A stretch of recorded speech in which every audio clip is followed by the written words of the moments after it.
Good afternoon and good evening wherever you are in Australia. Good afternoon in Western Australia. Good evening in the East Coast and in the Northern Territories. It's just turned 5:30 where I am in Alice Springs. A little bit chilly, and I've got an unheated motel room while I'm on the road, so I've had to sort of rug up a little bit. So please excuse me for wearing a great big long coat as I'm presenting this one today. But we're taking a look at a very important topic to me personally, which is the topic of unconscious bias. It's a topic that I think that few business people like to talk about, particularly small businesses who like to think that they are, serving everybody equally, but not knowing that they're going into their business with a lot of presumptions, a lot of assumptions and stereotypes about certain groups of people that they may or may not choose to serve at some point. We're talking about overcoming unconscious bias, but first, I guess we need to understand what unconscious bias is.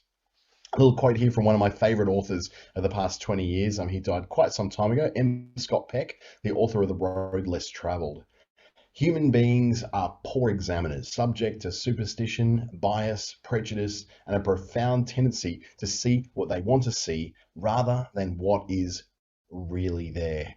Yep, I couldn't have said that better myself. What we're going to look at this afternoon and this evening is what unconscious bias is and some of the ways that that plays out in your life. We'll look at what some of the unintended consequences are on your business and the impact on clients, staff, and broader communities as well. We'll look at how it also plays out in marketing and how to check your own unconscious bias when it comes down to it. Hopefully, this will be a nice quick webinar tonight so you can get on with dinner and all those wonderful things you want to do. In the meantime, this is brought to you by Business Station and the Australian Small Business Advisory Services Digital Solutions Program, an initiative by the Australian Government in conjunction with Business Station in Western Australia, Regional Development Australia Brisbane in Queensland, and Treaty Business Consulting in the Northern Territory. A little about me. My name, Dante St. James. I work with a business called Clickstarter, which is one of my 4 businesses I now run, including a bricks and mortar business and bricks and mortar business. It's been a long day of talking today. You'll have to excuse me with that. And also a couple of e-commerce businesses that I run as well. I'm a mentor in the New Business Assistance with NICE program with my pathway in the Northern Territory. I work with Google's Digital Springboard program, Treaty Business Consulting as a digital advisor and trainer, and with Facebook and their Boost program throughout Australia. So it's definitely a gig that I'm enjoying having. And I'm getting on the road very shortly with them to Port Macquarie the next couple of weeks, and then looking in sort of mid-July at going to either Townsville or the Barossa Valley. I know, terrible to have to go to the Barossa Valley in the middle of winter and get to taste wine and all those wonderful things. Just terrible, isn't it? And my own training company, which is called DanteStJames.com. Less about me. What is unconscious bias? What exactly is this thing we're talking about tonight? What is this beast of a thing? We talk about bias as something that's quite known, but what is unconscious bias? Now, bias could just be that I prefer one team over the other when it comes to the footy. But unconscious bias is written out in the attitudes that are beyond our regular understanding of ourselves and others. So we don't necessarily know that this is something we're carrying with us. It's usually something which is reinforced by the environment, particularly the environment we grew up in and the experiences we've had. It is the basis for a great deal of the patterns that we show around our behaviors with diversity. So when we're faced with things we don't necessarily know what they are, we don't necessarily have much experience with them, we tend to either veer away or somehow discriminate against them. Now, this may not be something that you actively know you're doing. It quite often plays out in words like, I'm not racist, but, I'm not sexist, but, I'm not homophobic, but, and then you go forward and you can almost guarantee that something is going to be racist when someone says, I'm not racist, but. It's just this like, it's almost like this pattern of behavior that's there. And this person may not truly believe or understand or even conceive that they're racist. In fact, they may be horrified if someone's to point out and say, mate, that's actually really, really super racist what you just said there. And then that may shatter their world and change an entire perception around who they are as a person and how they think. And that's the idea. And we attack unconscious bias by first of all bringing it to the light, bringing it to the fore, and showing that this thing exists, and it happens with all of us, me included, as a overweight gay man who lives in regional Australia and works with a lot of regional remote communities. There's a lot of unconscious bias even I carry with me that I need to check myself as I'm going about my daily life to make sure that attitudes are with me from where I grew up, or the experience I might have had, or the jobs I may have had, or the way I've been treated at various times in my life will be those things that I might have to check that they're not driving my behavior moving forward with people. And when it comes down to it, this thing called unconscious bias is actually really bad for business. Unconscious bias can be something as innocent and as seemingly, not really a massive problem as saying something like money can't buy happiness. But the answer to that is, well, how would you know unless you've had money to begin with? And this could come from an unconscious bias towards the fact that I grew up without much money. I had to make do with all the things I had. I think that I'm pretty happy. Therefore, money can't buy happiness. Because I didn't grow up with money and I'm happy, therefore money can't buy happiness. And I don't need to answer the question that, well, how would I know? Because, well, I know that because I'm happy and I don't know money. So therefore money doesn't bring happiness. That's in the most innocuous, easy, simple way of understanding unconscious bias. But then it could be something a lot more noxious, such as, oh no, a car accident. Oh yeah, I bet it was an Asian woman. That kind of statement is absolutely reflective of unconscious bias, whether it was thought or spoken out loud. It's one of those things that may have come from the background of, well, a friend of mine had a car accident and it's the only car accident I knew someone in. So, and the other driver was an Asian woman, therefore Asian women cause car accidents. And this is one of those things where it's not necessarily born from a place of racism. It's born from a place of an experience, and it actually expresses itself in an incredibly racist way. So attitudes like these, stereotypes like these, little throwaway lines like these are symptoms of a much broader idea, and we call that unconscious bias. It's not even realizing that you have this attitude towards an entire chunk of human society. Like, there's more Asian people on this planet than any other kind of person, and women about half of those. So you're saying that a massive chunk of the world's population cause car accidents and are bad drivers. When you say it like that, it actually kind of seems completely ridiculous, considering there's probably about 1 billion women who are Asian who are in this planet who drive vehicles or ride bicycles or do something in the world of traffic. Yet an attitude has come across that because a friend of mine had a car accident, they're the only person I've ever knew who's Asian. Therefore, all Asian women must cause car accidents. Pretty illuminating when you think of it in those terms. Now, some of the lighter areas of where we might tend to have an unconscious bias is where we kind of call it birds of a feather flock together. So it's, oh, we all love red wine, so we all like to hang together. Oh, we all barrack for Collingwood. We're all Michael Bublé fans. We're a group of fellow vegans. But then underneath the gathering together of almost any group is a level of exclusivity. We all love red wine, but we can't stand people who like white wine. We all barrack for Collingwood. We can't stand people who support Carlton. We're all Michael Bublé fans, and we can't stand Harry Connick Jr. We're a group of fellow friendly vegans, but if you eat meat, you're not welcome here. So there tends to be where birds of a feather flock together. There's an undercurrent of exclusion, or an undercurrent of, well, this is the wonderful thing that brings us together. But there's also, it also is designed to drive others away from us. We find like-minded people, and that therefore makes us feel great. They're around like-minded people, but then we tend to then exclude people who are not of a like mind. And in some cases, when it comes to some religious groups, and certainly not all, but some religious groups, some lifestyle groups, some fashion groups, some other kinds of groups of people who have a certain physical attribute in common, then it becomes quite noxious when it's not just about them coming together because of something in common. They come together to exclude people who don't have that thing in common with them. A little bit more noxious, a little bit more heavy would be it's how I was brought up. In our household, we didn't like gay people. In our household, we didn't talk to those people. In our household, we don't go to that pub because that's where the other people go. We don't go there. In our household, we learned that you can't trust rich people because rich people ran the company my dad worked for and he got fired one day. So these attitudes and these unconscious biases that come around are not always caused by someone just being a bad person. Quite often, there's just something that you grew up with, and it's really hard to overcome. If I said I grew up basically learning that people from an Italian background were called spaghettis, and people from Chinese backgrounds were called a word that I don't even want to describe because I think it's kind of disgusting, but that was very commonplace in my household when we were growing up. I use that as okay, well, that's the way I grew up, that's the way we describe people, so that's what I think. But when you bring that point to bear and you go, well, that's not acceptable in the world that I live in. That's not acceptable in the world that I work with. I work with a ton of people.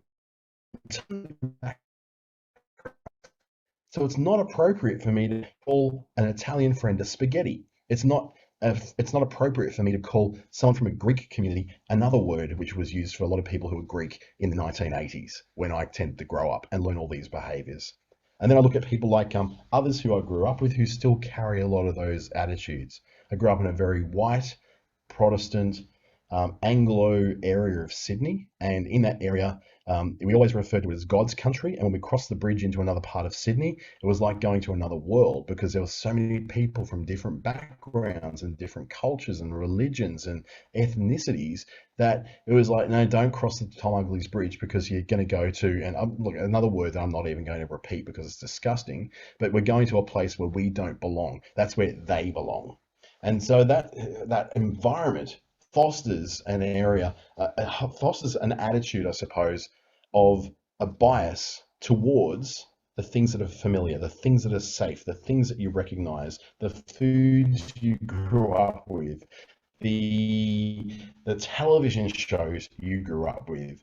The faces on the television shows looking like yours are the ones you're more likely to watch. You're going to more likely want to watch Neighbours because the people look like you rather than watching Good Times because those people didn't look like you.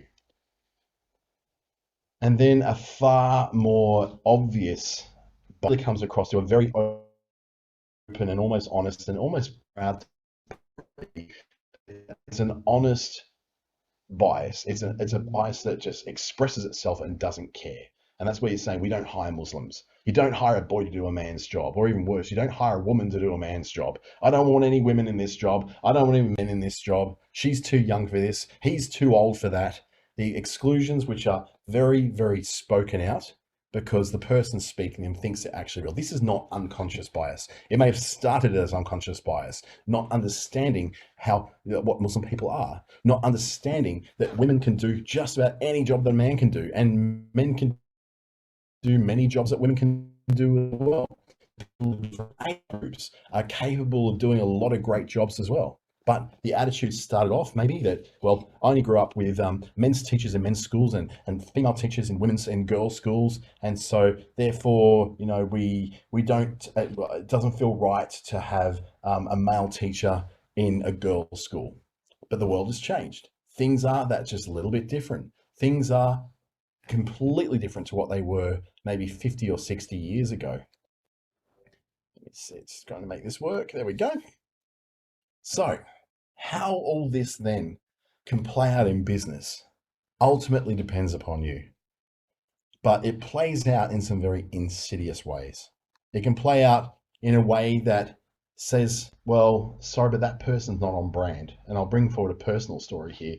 I was actually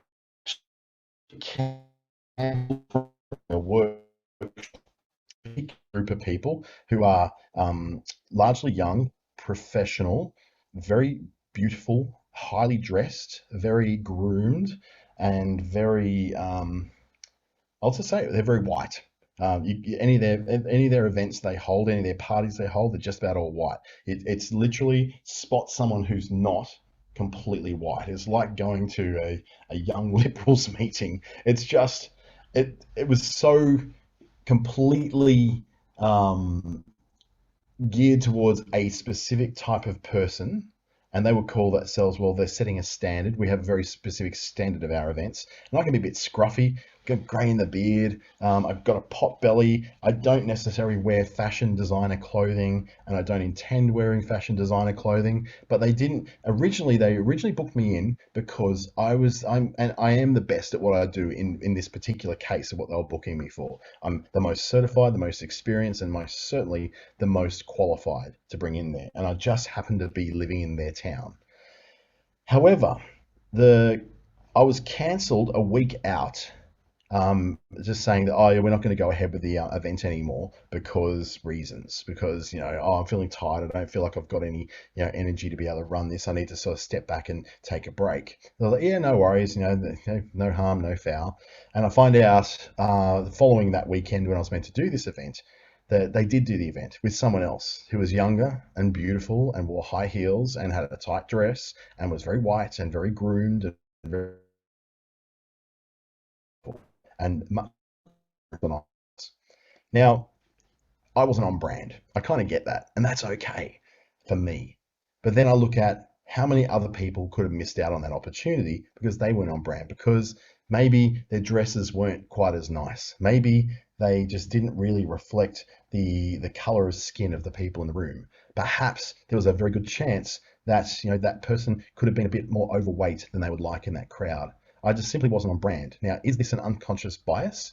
Well, they would say that they have a certain brand that they like to fulfill, a certain look that they like to have, a certain standard and level of detail that they like to have in their events, and that I don't really match that.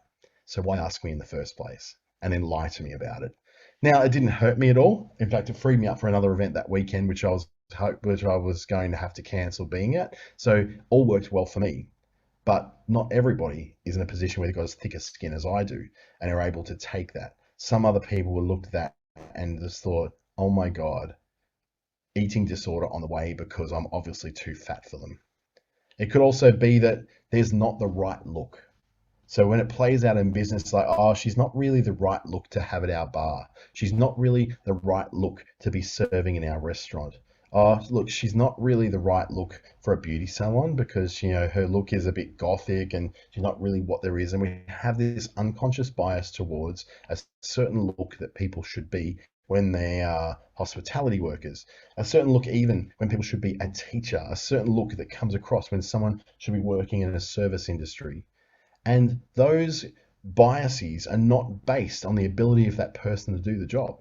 They're based upon what a preconception is of the kind of person who has done that job. We've seen it before. Therefore, they must be the only kind of person who can do that kind of job.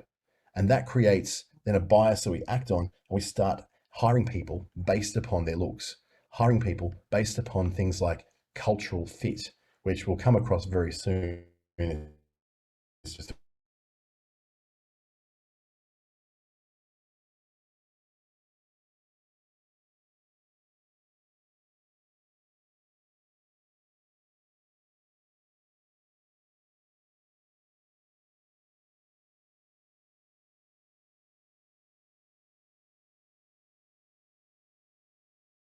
track record that showed that he was able to do it.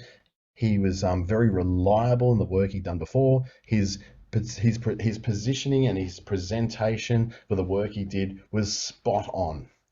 But when we put it in front of a regional manager who he'd also have to work with, she was straight away, no, not a good cultural fit. I don't think he's going to fit in. He's not going to be good for people to work with here. And at the time, I didn't speak up because that's not what we did. And I really regret that because I think the decision was made upon a racial ground because the guy was from the Middle East and he was a Muslim. Now, we went on to hire someone in the end who was a local white girl who would have more of a cultural fit to the organization.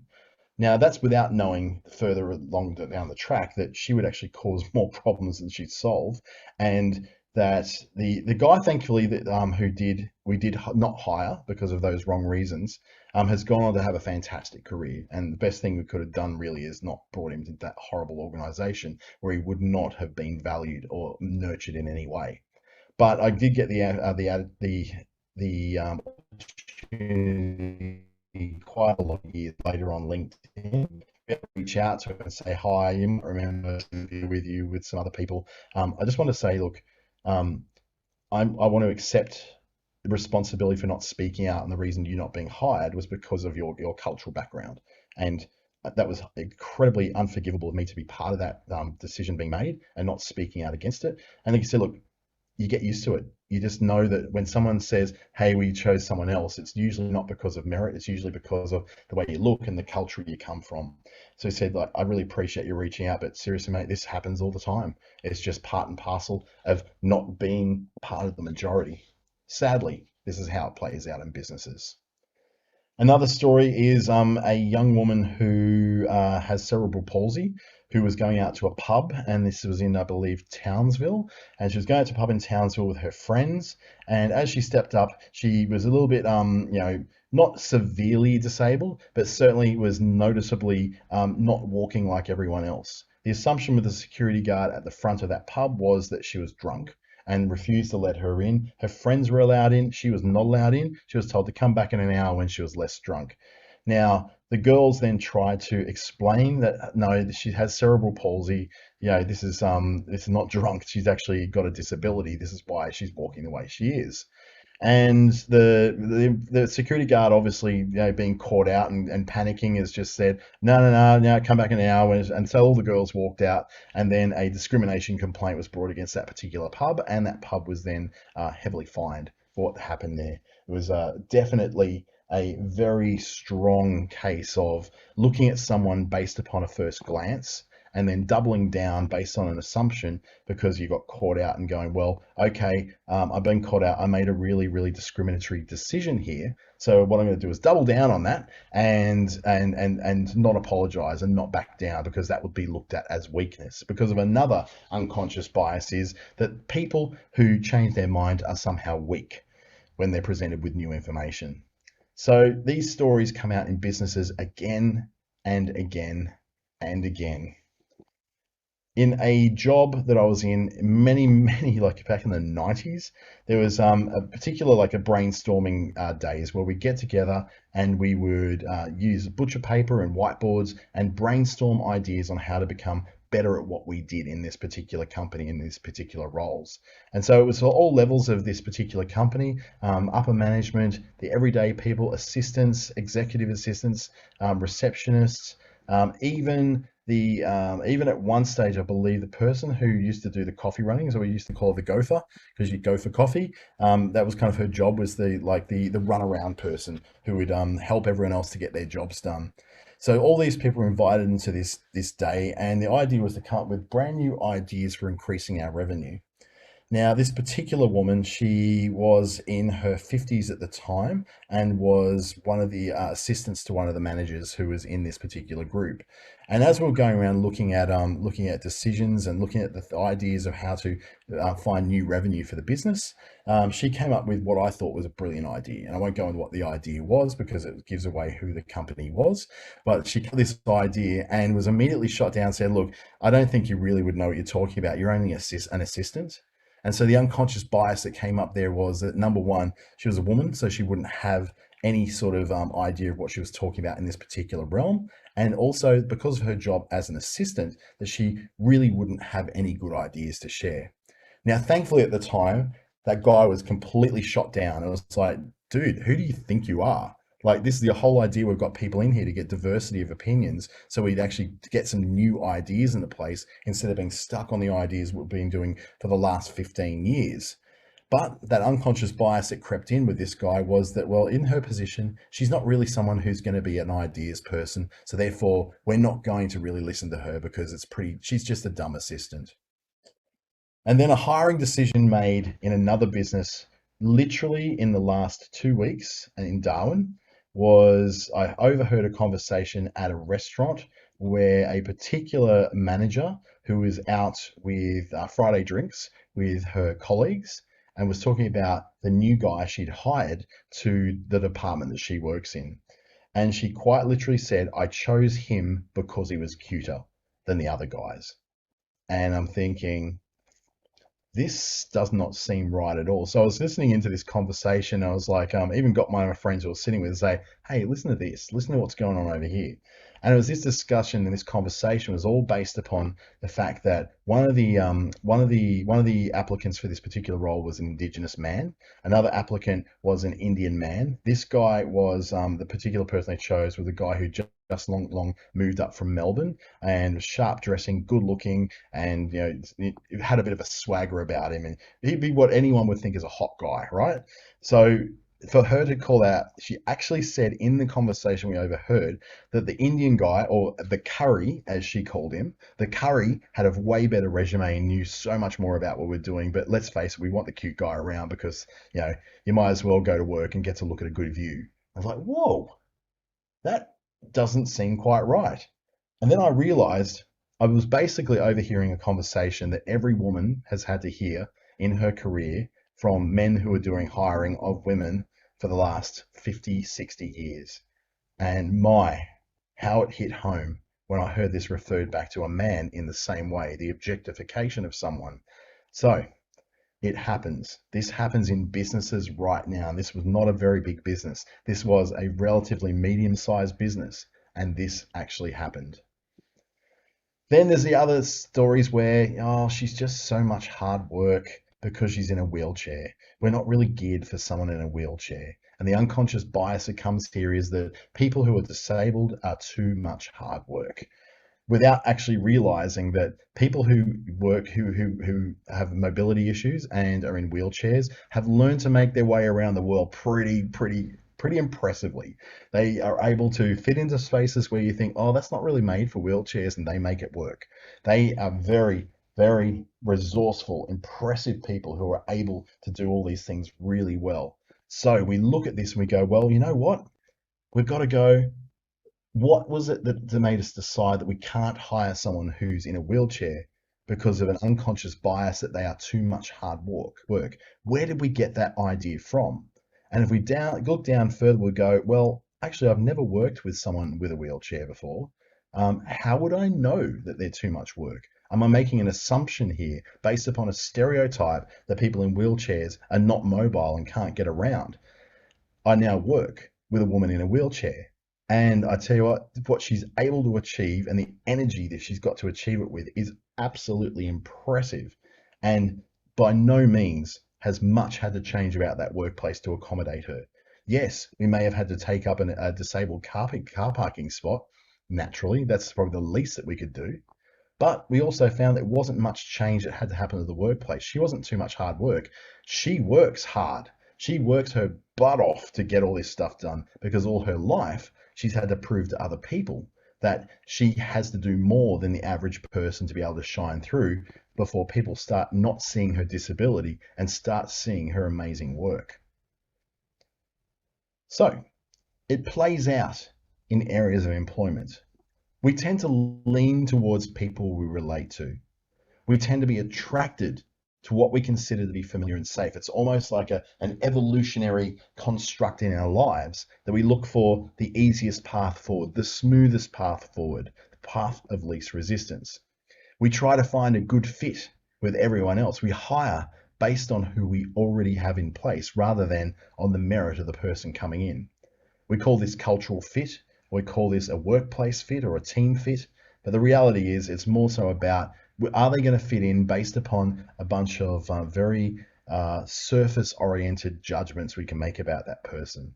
Will they mix with the rest of the guys here because she's a girl? Maybe not. The guys will feel like they're not able to be themselves. If they've got a girl around, they're going to have to watch what they say. Those kind of unconscious biases, those kinds of assumptions we make about not only the people who we're working with, but the people who we hire to bring into work with them. It plays out in business, this unconscious bias, as how we handle ideas. We tend to want ideas from the people who have the biggest runs on the board. They've been around the longest. They are our senior staff. They tend to know how things work around here. And then we make decisions based upon a majority. Now, if our majority has very little diversity in it, if it's all guys, all girls, all white, all one particular background, then we're hobbling ourselves into decisions that are made by a majority of people who are the same, who may not even reflect who our audience is or who our customers are. We tend to avoid the person with ideas from other cultures because, oh, they just wouldn't understand how we do things around here. They just wouldn't have an understanding of the kind of customers we're dealing with here. We assume that people can only get ideas based upon their own experience and background. So Ahmed from Jordan can only think of ideas and new things based upon the fact that he was a migrant from Jordan and can only think like a migrant from Jordan. We don't realize he actually spent his entire university years being educated at Oxford University in the UK, where he had an exposure to a multicultural group of people, to people of very high socioeconomic standards, from very rich people to people who are very, very intelligent. But we assume, oh no, Ahmed's from Jordan, so therefore, what would he know about fish and chips, and the kind of people that we have around here? He wouldn't know what all that means. So we're ignoring the fact that, wait, Ahmed may not just be Ahmed from Jordan, but he's also Ahmed from Oxford University. He's also Ahmed from Tullamarine in Melbourne. He's also Ahmed who's worked in 3 Fortune 500 companies in these past few years. We just see Ahmed as a guy with a nationality and a skin tone, rather than all the things that Ahmed may have gone through in his life. It plays out in the way that we stock our products. Oh, sorry, we don't stock any darker tones of this foundation because, we don't sell enough of those darker tones to really justify having it in stock. Sorry, we don't have any vegan options because we don't really get that many vegans coming into this restaurant anyway. Oh, sorry, we only sell up to size 12 in here. Sorry, we only have a bride and groom cake toppers. We don't have bride and groom and groom. Sorry, we only stock up to size extra large. Something I strike all the time because I'm a big guy. So when I go into places like Cotton On, they don't sell my size. They don't sell anywhere near my size. They sell up to XL, and under protest, they may sell, a 2XL. Most places are like that. Even online, where you go and they're only going to sell up to maybe a 2XL. 3XL if maybe it's an American t-shirt place, but after you get from there, there's not a lot of options available to you. I'm above that. So, as a bigger guy, I find that just like larger women who cannot find their size in regular stores and have to go to special plus size boutiques, I feel your pain. I understand exactly what you're going through. And I guess not only the shame you feel when you go into a shop that doesn't stock your size, but also the joy you feel when you go to a shop that does stock your size. It certainly feels like a life-changing thing. When I walked into my first Johnny Big store in a shopping center, I tell you what, my smile was from ear to ear because I finally found clothes that looked good and felt nice. Ah, it was such a relief. Really, it was. So understanding that these things may be practical business decisions, because we don't stock darker tones, we don't sell enough of them.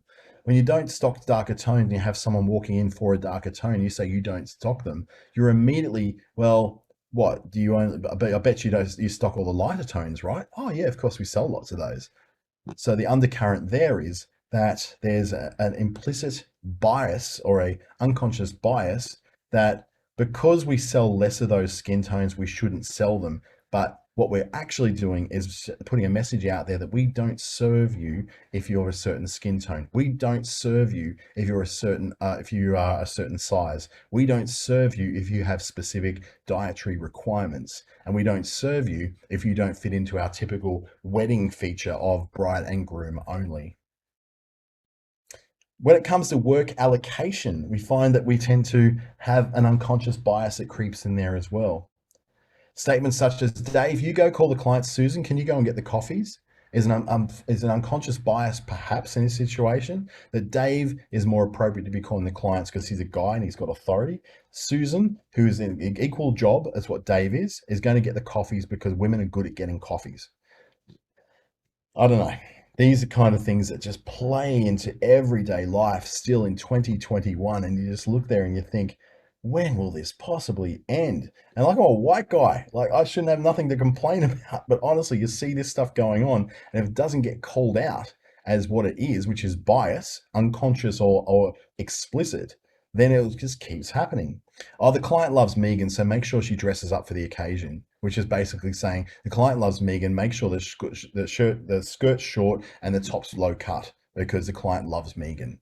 Jin Yang can do the coding because he's Asian and obviously really enjoys doing coding. Sean, you're not Asian, so how about you do the report? So you write it in such a way that people are going to understand it, because Jin Yang couldn't possibly write the report because he's Chinese. Michelle costs too much to do this job, and we need to do a lot of overtime this week. So let's give more of that load to Ethan because he's still a junior. So the unconscious bias we've got for Jin Yang is that Jin Yang can't do reporting because he's Chinese, but he can do coding because he's Chinese. Sean can do the reporting. The unconscious bias there is because he's an Aussie and because he grew up speaking English, that he'll be able to write reports that are far more eloquent in some way. So you can see how all this creeps into everyday life. It is insidious.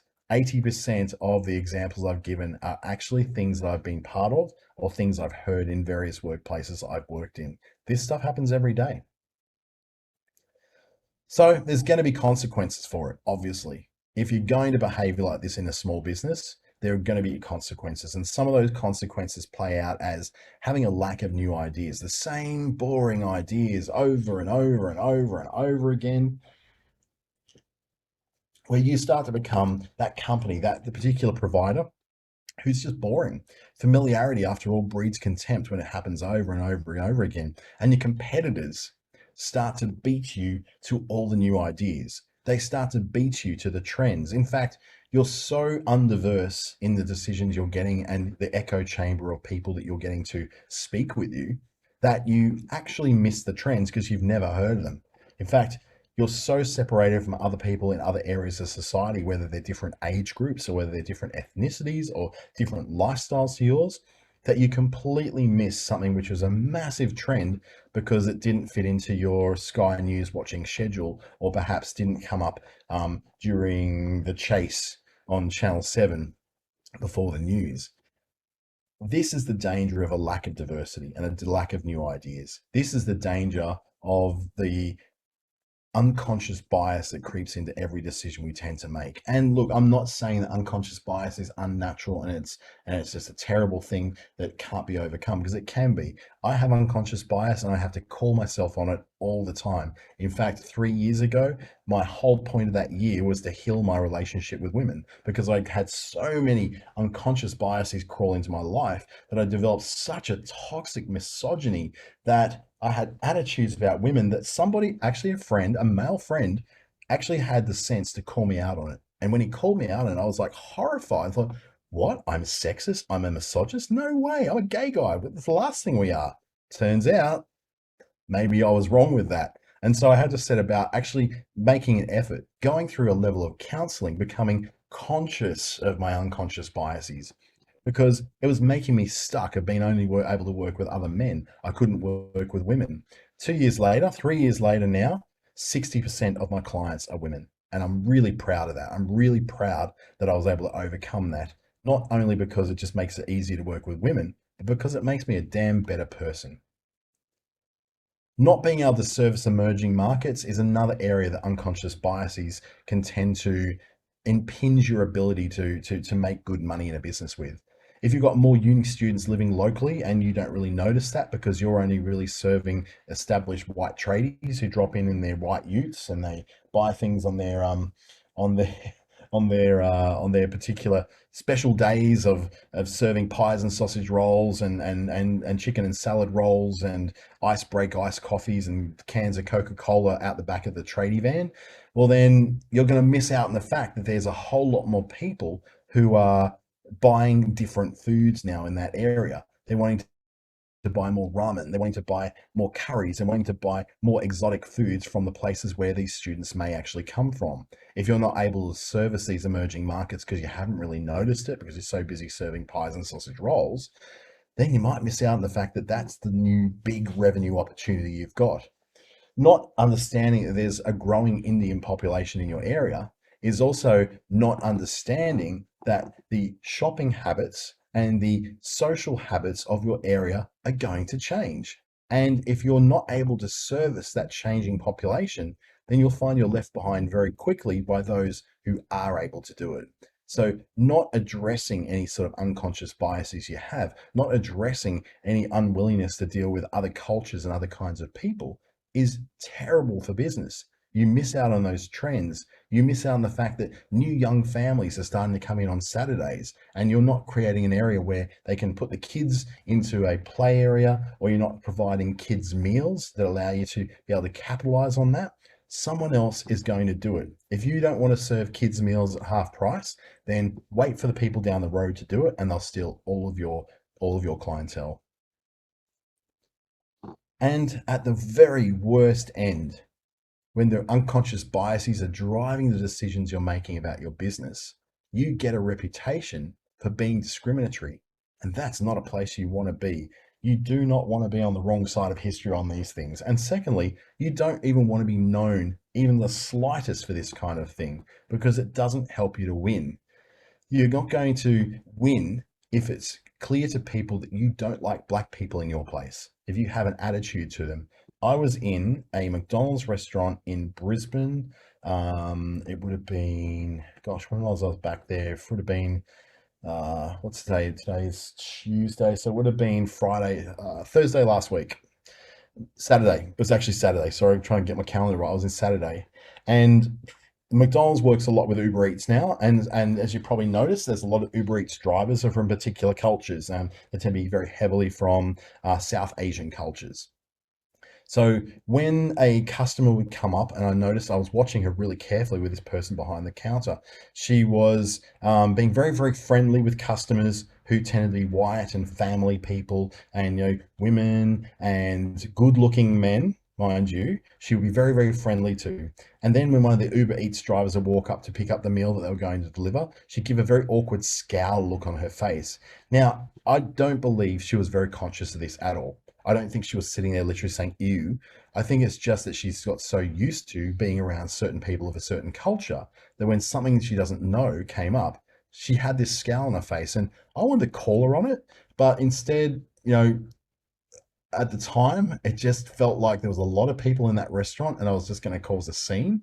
So what I've done is actually sent an email to the restaurant to say, look, this is something, just watch.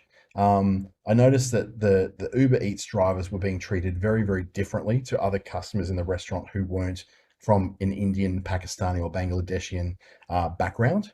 So I think that's something you just may need to watch before it becomes a problem.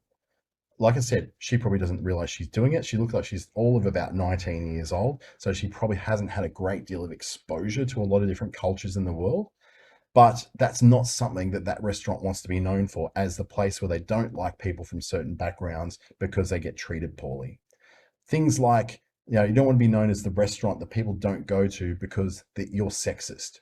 I'm not going there. Oh, they're sexist. They treat women terribly. They treat women like stage props. I'm out. I'm not going there at all. Or that place that you're not going to go to, that cake shop to get that cake made because they treated my lesbian friends like crap. So therefore they must be just homophobes. So those kind of things that creep in that say like, oh, lesbian wedding cake, ew.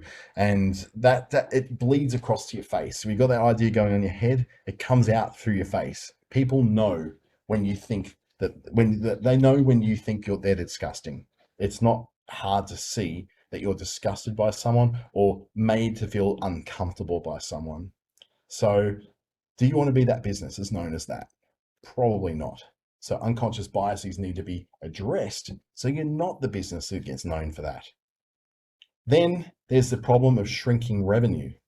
Now, this is a very real thing, because when you're looking at shrinking revenue, you're looking at yourself going out of business.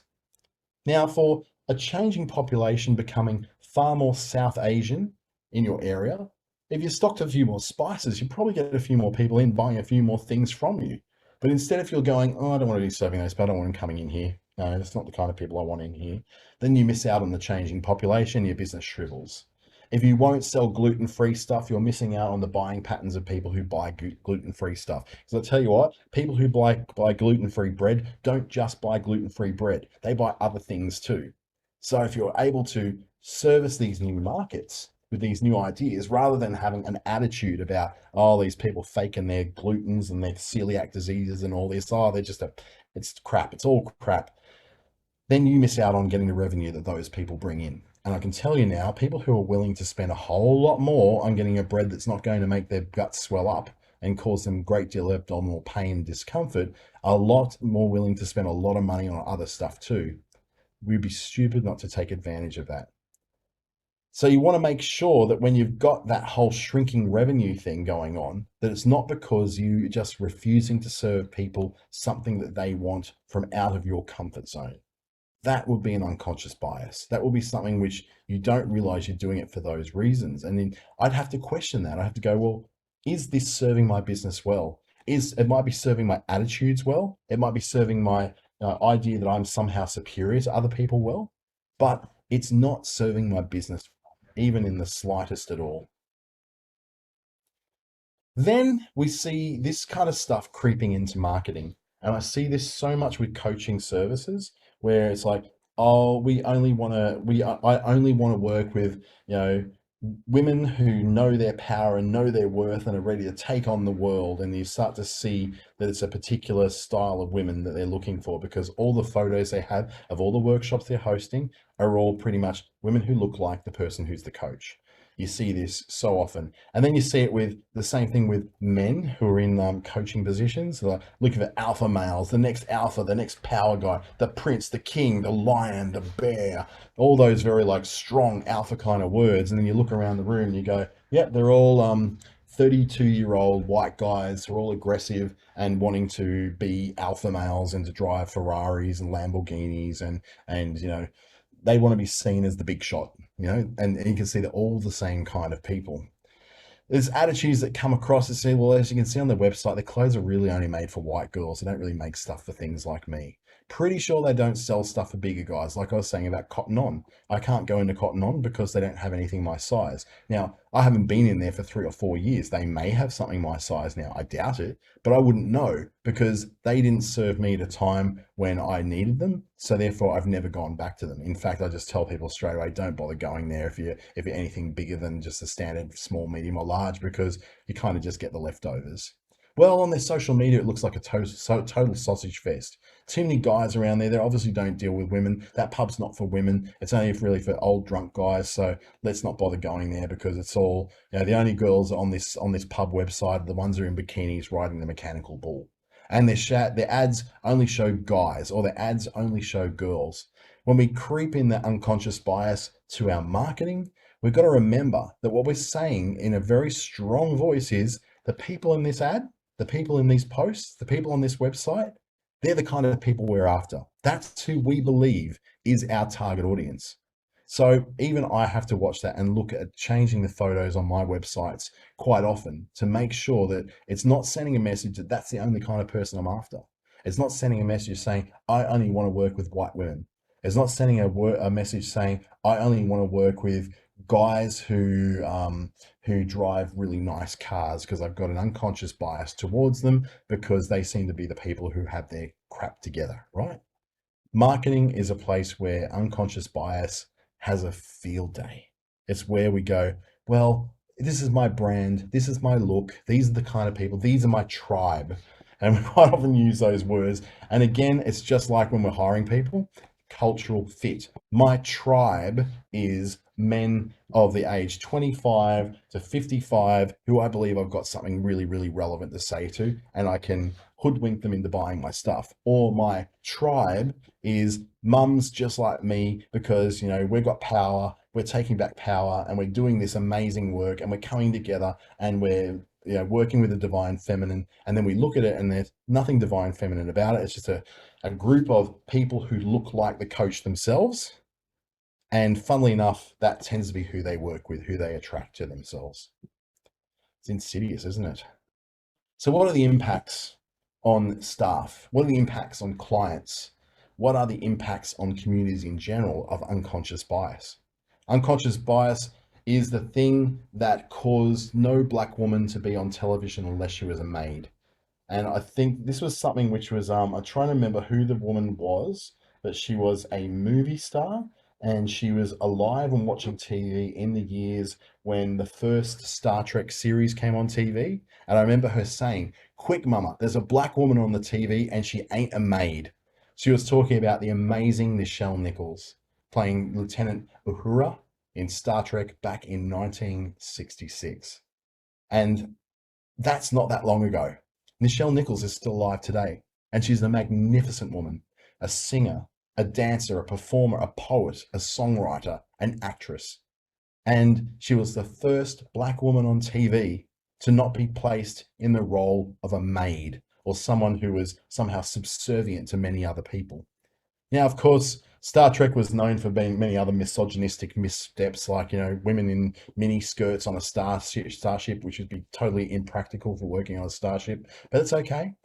They still cut a lot of areas. For instance, having a woman on the bridge of a starship at all was so revolutionary that having Lieutenant Uhura on there, and not just a woman, but a black woman in the 1960s, was absolutely changing. These impacts happen on communities. So when we turn around and don't use the same implied or unconscious biases in our advertising, in the choices we make, in the people we hire, in the things that we promote, we can change the way that people think. One little girl was so impressed by Uhura being on there as being the first black woman to not be a maid on television. She went on to become an actress herself. And I wish I could remember who it was. And I have a feeling it might have been Oprah, but I'm not 100% sure. So the effects on staff with unconscious bias, we saw how hiring practices can be highly influenced by this. If you're only hiring people of a certain background, only hiring people of a certain nationality, only hiring people of a certain gender, then the people who are already in your workforce who are not that gender that gets hired, that background that gets hired, that culture that gets hired, that race that gets hired, then what are they thinking?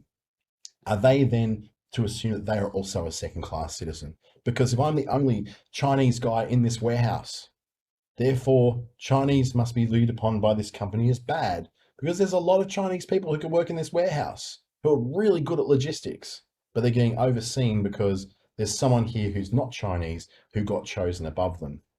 So the effects on staff can be very insidious as well. When we bring forward that unconscious bias, when we bring forward those underlying attitudes that drive our behavior to do things that we just do because we think they're the right way to do things, or that's just the default way we've always done it, then the impact on those who don't fit that very narrow worldview then is quite detrimental. And you find that you have high turnover of staff in those kind of workplaces. You have a lot of people coming in and coming out very quickly of a particular of the non-majority nationality, or the non-majority gender, or the non-majority lifestyle expression, that then get, so I guess they look at it and go, well, I'm never going to win. I'm never going to get forward here. I'm never going to climb the ladder. I'm never going to be able to get out of this dead end job and do better in this company, because look, everyone up there, they're all middle-aged white men. Everyone up in the C-suites, in the management suites, are all middle-aged white men. So what's the point of me hanging around here? I know that I'm not the type that's ever going to make it anywhere.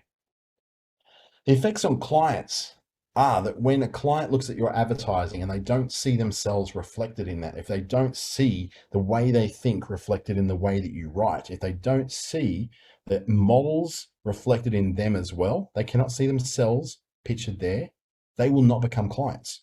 They will not become people who will want to work with you because they think that you do not serve them. Or they assume that because you have gone to no effort to include people like them in your modeling, in your stock photography, in the wording that you use on your websites, then they just assume, well, they don't really want me as a client. I'm just someone different to them. This is not going to work out. And the effect on communities is that if you don't include some kind of diversity on there, and this is not about tokens and quotas and making sure, oh yes, well that's the diversity picture we had to have on our website.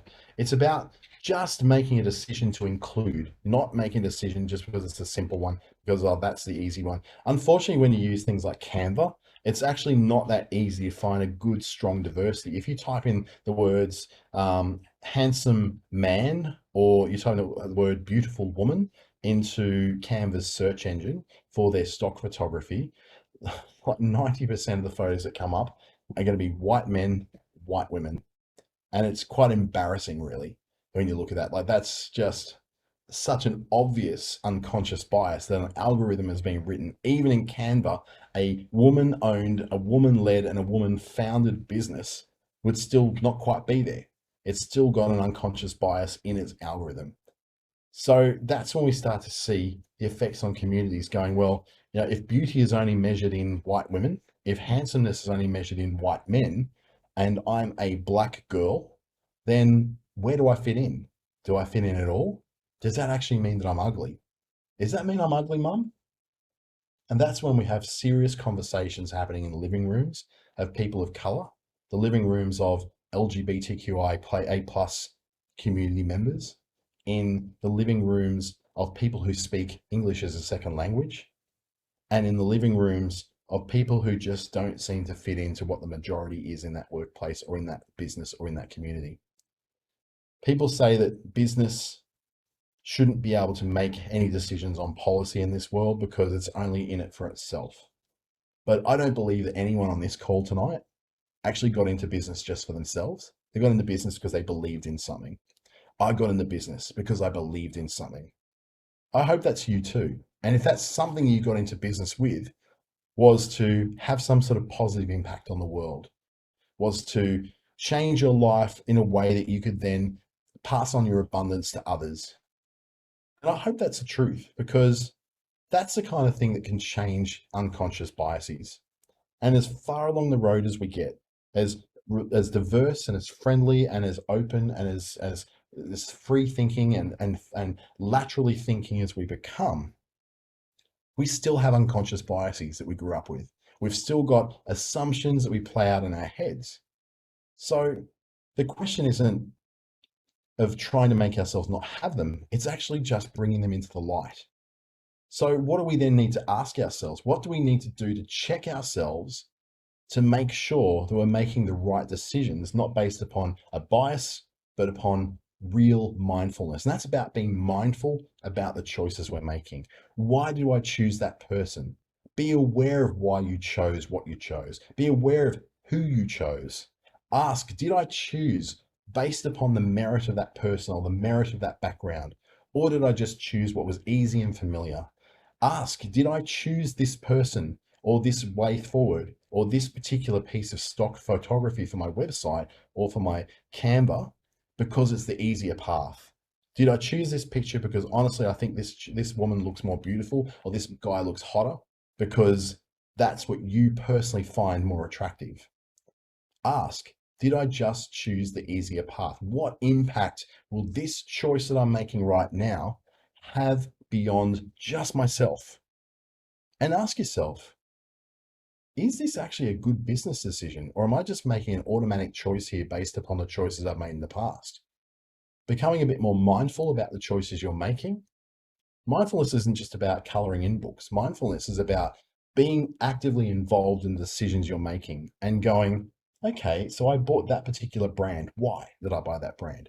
I hired that particular person. Why did I hire that particular person? Why do I want to hire that person more than I want to hire that person? When there's no clear parallel, one's clearly a merit wise is much stronger than this other person. Why do I want to work with them? What's the truth in it? And if you go looking under the covers a little bit, you may find a little bit of unconscious bias in yourself. It doesn't make you a bad person. It just makes you a person that probably needs to ask a few questions. Because the decisions you make don't just impact your business, they impact the whole world around you as well. Variety, it's the spice of life. Bring a bit more into your marketing and into your business. So what's next? Well, you've got a chance before the end of July now. If you want to have a consult with myself or any of the other fantastic ASBAS Digital Solutions people, your first consult, if you've never had one, is nothing. Zero. You can book it through the Adams system at asbas.com.au. Your second consult, $44.